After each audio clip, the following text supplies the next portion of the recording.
নেতৃবৃন্দ কোন রাজনৈতিক বক্তব্য দেবে না। আজকে বাংলাদেশ জাতীয়তাবাদী শ্রমিক দল বগুড়া জেলা কমিটির উদ্যোগে আয়োজিত এই আওয়ামী লীগের নানা উস্কানি এবং ষড়যন্ত্রের বিরুদ্ধে আজকে বগুড়া জেলা শ্রমিক দলের আহ্বানে তাৎক্ষণিক সমাবেশ। সেই সমাবেশের সম্মানিত সভাপতি বগুড়া জেলা জাতীয়তাবাদী শ্রমিক দলের বিপ্লবী সভাপতি জেলা সড়ক পরিবহন শ্রমিক দলের সংগ্রামী সভাপতি জেলা মোল্লা আমাদের মাঝে উপস্থিত রয়েছেন। জেলা শ্রমিক দলের বিপ্লবী সাধারণ সম্পাদক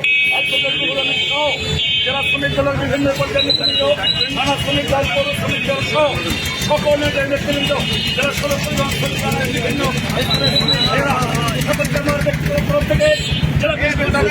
সংগ্রামী অভিনন্দন এবং সংগ্রামী নেতৃবৃন্দ, আপনারা ইতিমধ্যেই লক্ষ্য করেছেন সারা বাংলাদেশে এই কুখ্যাত এই পতিত স্বৈরাচার শেখ হাসিনার পতনের পরে সারা বাংলাদেশের যে ছাত্র জনতা এবং 18 কোটি মানুষের যে সার্বজনীন একটি গণ অভ্যুত্থান হয়েছে, সেই গণ অভ্যুত্থানের মধ্য দিয়ে সারা পৃথিবীর সবচেয়ে নিকৃষ্ট, সবচেয়ে ঘৃণিত, দুর্নীতিবাজ, নিকৃষ্ট স্বৈরাচার শেখ হাসিনার নির্মম পতন হয়েছে।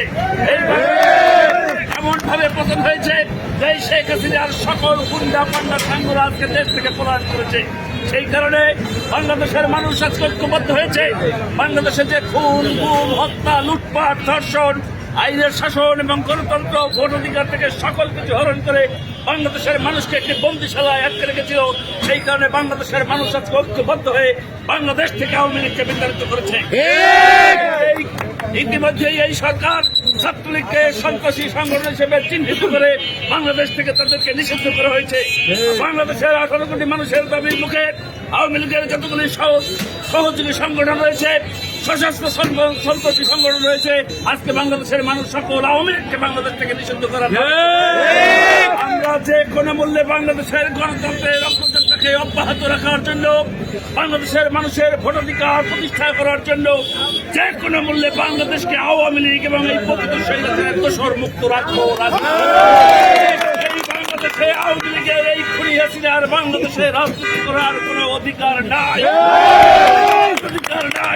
বাংলাদেশে আওয়ামী লীগকে কোনোভাবে আমরা রাজপথে দাঁড়াতে দেবো না।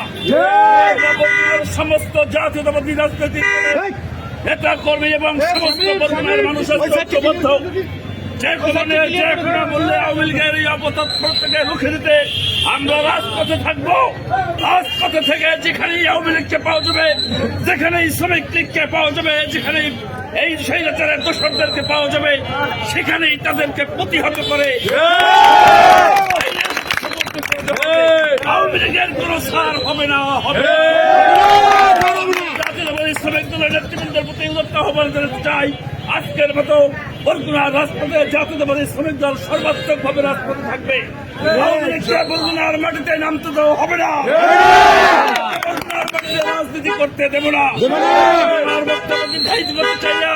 সকলকে রাজপথে থাকার জন্য আহ্বান জানিয়ে এবং তারেক রহমান ঘোষিত 31 দফা কর্মসূচি, রাষ্ট্র মেরামতের সেই কর্মসূচিকে ধারণ করে জনগণের পক্ষে আমাদের অবস্থান নিয়ে আমরা রাজপথে থাকবো, সেই সমাজ ব্যক্ত করে আমি আমার বক্তব্য শেষ করছি। আল্লাহ হাফেজ। বাংলাদেশ জিন্দাবাদ।